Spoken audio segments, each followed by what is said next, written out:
They burned the shoes in the street, not in some distant country, not over a labor scandal or a factory collapse. Right there on American sidewalks in broad daylight, people who had worn New Balance for years pulling them off their feet, lighting them on fire, and filming it for the world to see. And the brand didn't even say anything political. One executive made one comment to one newspaper about a trade deal. One sentence. And within 72 hours, New Balance had been declared the official shoe of white supremacists. This is a brand that started by studying chickens, a brand that was almost irrelevant for most of its existence, a brand that survived a scandal that would have finished most companies, not by being perfect, not by saying the right things, but by doing something almost no other shoe brand in the world was willing to do. This is the real story of New Balance. And it doesn't end where you think. Walk into any sneaker store today and you'll find New Balance somewhere in the mix. The 990, the 550, the 2002R, worn by runners, worn by teenagers, worn by people who have never run a mile in their lives but understand that the shoe says something about who they are. $7.8 billion in global revenue in 2024, a 20% increase from the year before. Taylor Swift wearing the 550. Entire fashion editorials built around a silhouette that was considered dad shoe territory for decades. On the surface, it looks like a quiet success story. A humble brand that stayed true to its values and eventually got its reward. An underdog that became a cultural icon without selling its soul. That's the story New Balance wants you to believe. And it's not entirely wrong, but it leaves out the parts that actually explain how they survived. The crisis that almost broke them, the identity they built that wasn't quite what it appeared to be, and the manufacturing reality that sits beneath the Made in USA promise they've staked everything on. Because New Balance's real story isn't about patience and integrity. It's about a brand that built its entire identity on a promise it could only partially keep, and then had that promise turned into a weapon against it. 1906, Boston, Massachusetts. William J. Riley was an English immigrant who had noticed something unusual. Chickens, when they stand, distribute their weight across 3 points. 2 toes forward, 1 back. Perfect balance. No strain. No pain. Riley looked at human feet and saw the opposite. People cramming themselves into shoes that ignored how the foot actually worked. Standing all day on factory floors, restaurant kitchens, hospital wards, coming home with pain they thought was just the cost of working. He built an arch support with 3 points of contact, modeled on a chicken's foot. He called it the New Balance Arch Support. This matters, because New Balance didn't start with athletes. It didn't start with marketing. It started with workers, people who stood all day and needed their feet to survive their jobs. For over 30 years, that was the whole business. Tiny, handmade, obscure. Riley had maybe a handful of employees. Some years the entire company was essentially 2 people. Then, in 1953, a salesman named Arthur Hall sold the company to his daughter Eleanor and her husband Paul Kidd. They kept it small. They kept it focused. In 1961, they created the Trackster, the world's first running shoe with a rippled sole for traction. Also, the first running shoe offered in multiple widths. Still obscure, still tiny. Then 1972 happened. Jim Davis was 28 years old, a Brookline-born son of Greek immigrants who had been watching the running boom build across America. On the day of the Boston Marathon, April 17, 1972, he bought New Balance for $100,000. 6 employees, 30 pairs of shoes per day, less than $1 million in annual revenue. But Davis had seen something nobody else had. The running boom was just beginning. Americans were about to start running in numbers the country had never seen, and nobody was making serious running shoes for the serious runner. Not for celebrity athletes, not for fashion, for the person who was actually going to put in the miles. Davis focused everything on performance. Width sizing, already New Balance's legacy, became a key differentiator. A serious runner's foot doesn't fit in one width. New Balance offered multiple. In 1976, they released the 320. Runner's World called it the best running shoe in the world. Nobody was ready for what happened next. November 9, 2016, the day after the U.S. presidential election. A Wall Street Journal reporter called New Balance to ask about the Trans-Pacific Partnership, a sweeping trade deal that would dramatically reduce import tariffs on shoes made in Asia. For Nike, Adidas, Under Armour, brands that made almost everything in Asia, the TPP was good news, cheaper imports, better margins. For New Balance, it was existential. Their entire identity, their Made in USA promise, relied on domestic manufacturing being economically viable. The TPP threatened to make Asian-made shoes so much cheaper that no one would pay a premium for American-made shoes anymore. Matt LeBreton, New Balance's VP of Public Affairs, had been fighting the TPP for years. When the reporter asked about Trump's election, he said, in the context of trade policy, that he felt things would move in the right direction. One sentence. 72 hours later, New Balance was the most controversial shoe brand in America. The Daily Stormer, a white supremacist website, published an article declaring New Balance the official shoes of white people. Videos of customers burning their shoes went viral. Boycott campaigns spread across social media. People who had worn New Balance for years threw their shoes in trash cans on camera. And then it got worse. It emerged that Jim Davis, New Balance's owner and chairman, had quietly donated almost $400,000 to Trump Victory, a joint fundraising group for the Trump campaign. New Balance released statement after statement. We do not tolerate bigotry or hate in any form. Our comments were exclusively about trade policy. We are a company of people from all races, genders, cultures, and orientations. It didn't matter. The brand had been hijacked.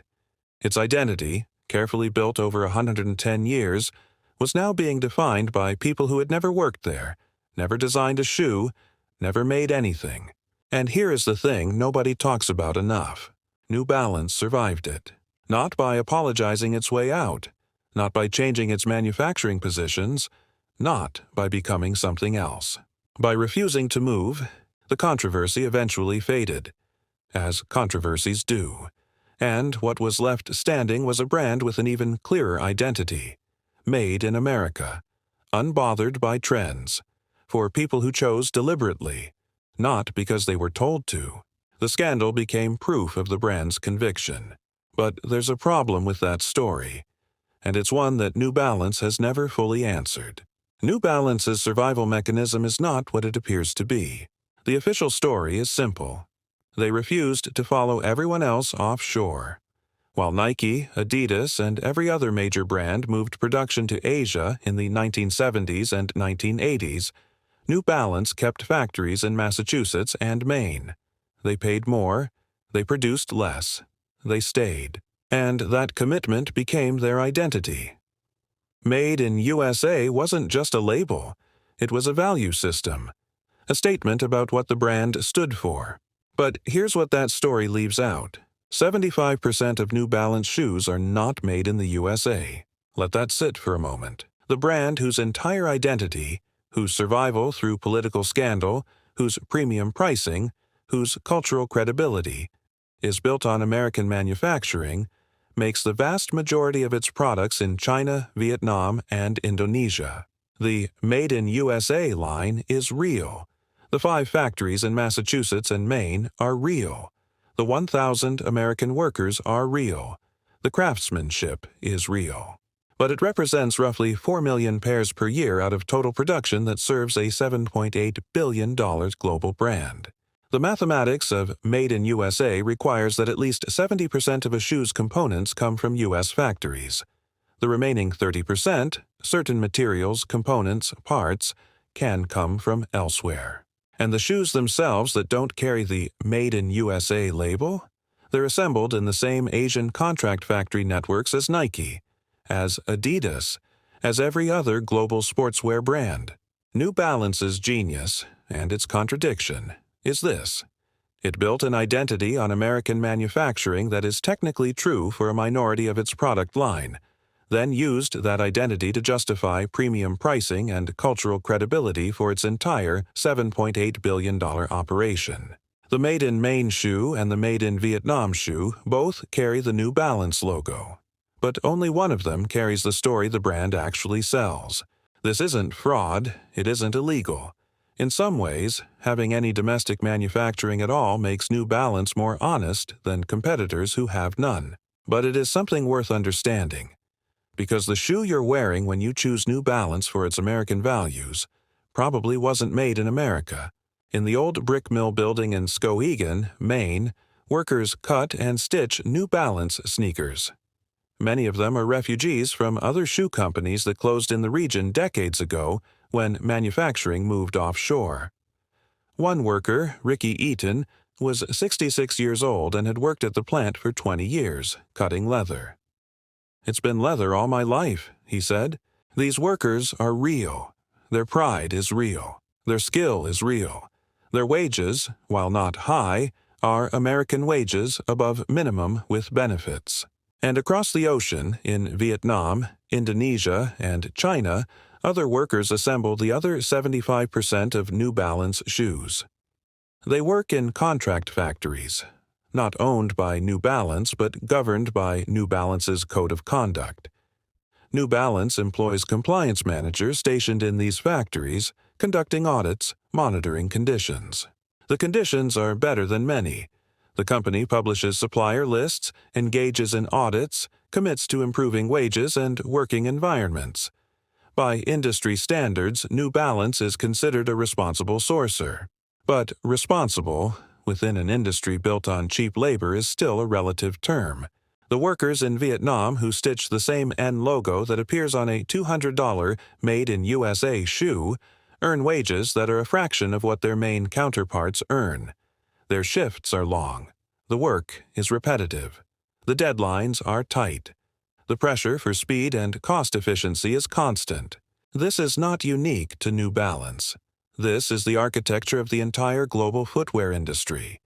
But it matters here specifically because New Balance has built its brand on the promise of values, on caring about workers, on domestic manufacturing, on doing things differently. That promise is true in Maine. In Vietnam, it's a work in progress. The irony is almost exact.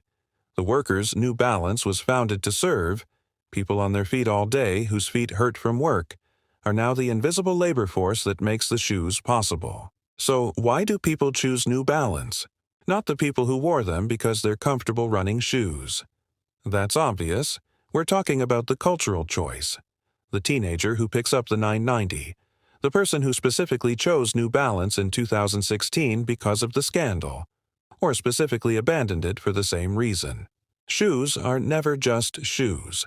They are identity objects. They communicate belonging, values, personality, tribe. New Balance, perhaps more than any other major brand, has become a shoe for people who see themselves as choosing deliberately, as opting out of the obvious, as the person who doesn't need a celebrity to tell them what to wear. This connects directly to what psychologists call identity signaling, the way objects communicate who we are to others and who we are to ourselves. The 990 costs $200, not because it costs significantly more to produce than a $200 Nike. It costs $200 because the person paying for it is paying for the story attached to it. Made in America. Functional over fashionable. The choice of someone who knows. After the 2016 scandal, something strange happened. Some customers who had never considered New Balance started buying it specifically because it was under attack. The persecution became a proof of authenticity. The controversy became credibility. This is object psychology at its most powerful. The shoe absorbed the controversy, survived it, and came out the other side with a stronger identity than it had before. And then there's the quiet irony that most of the people choosing New Balance for its Made in USA values are wearing a shoe made in Vietnam. The identity they're buying into is real.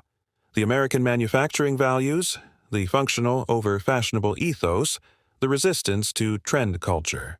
But the physical object expressing that identity was assembled in a contract factory in Asia. The brand survived not by being fully what it claimed, but by being consistent enough about what it claimed that people chose to believe it. That gap between what a brand promises and what it produces is not unique to New Balance. It is the quiet foundation of almost every brand identity in the global market. This is the part of the New Balance story that almost nobody tells. Because New Balance occupies a unique position. It is the only major athletic brand with significant domestic manufacturing. That means it has workers in two completely different realities. And it has to navigate both. In Maine and Massachusetts, roughly 1,000 American workers.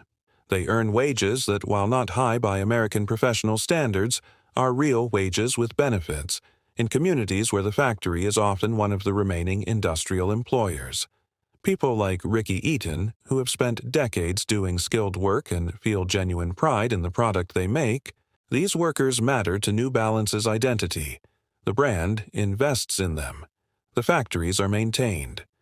When the TPP threatened to make their work economically unviable, New Balance fought it, loudly, at political cost. That fight is real, but it accounts for a small fraction of the people whose labor makes New Balance possible. In Vietnam, China, and Indonesia, hundreds of thousands of workers across contract factory networks. They are skilled. Their work is precise. They produce the majority of New Balance's global volume. And their working reality, the wages, the hours, the conditions, the pressure, is shaped by the economics of competitive global manufacturing rather than by any single brand's values. New Balance publishes a supplier code of conduct. It conducts audits. It employs compliance managers in key factories. By industry standards, it is considered responsible. But the gap between responsible and equitable is wide. The workers who make the $200 Made in USA New Balance 990 in Maine might earn $18-22 an hour. The workers who make the $150 New Balance Made in Vietnam might earn the equivalent of $35 an hour. Both produce a shoe with the same N on the side. New Balance's commitment to American manufacturing is genuine, but it also functions, whether intentionally or not, as a story that makes premium pricing possible on products made by workers who will never share in that premium. The brand William Riley built to serve workers whose feet hurt from standing all day is now sustained by a global network of workers whose feet hurt from standing all day, and whose stories remain almost entirely invisible. New Balance reached $7.8 billion in 2024. The 990, the shoe Jim Davis bet everything on in the late 1970s, is now a cultural object, worn by people who weren't born when it was designed, studied by fashion editors, resold for premiums. The 5 factories in Maine and Massachusetts are still operating, still making shoes, still employing American workers who have spent decades doing skilled work they're proud of. The 2016 scandal, the burning shoes, the white supremacist endorsement, the political controversy, is history now. Most people who buy New Balance today weren't paying attention in 2016. Or they were, and chose the brand anyway. Or chose it because of it. The Vietnamese factories are still producing. The compliance managers are still there. The audits continue.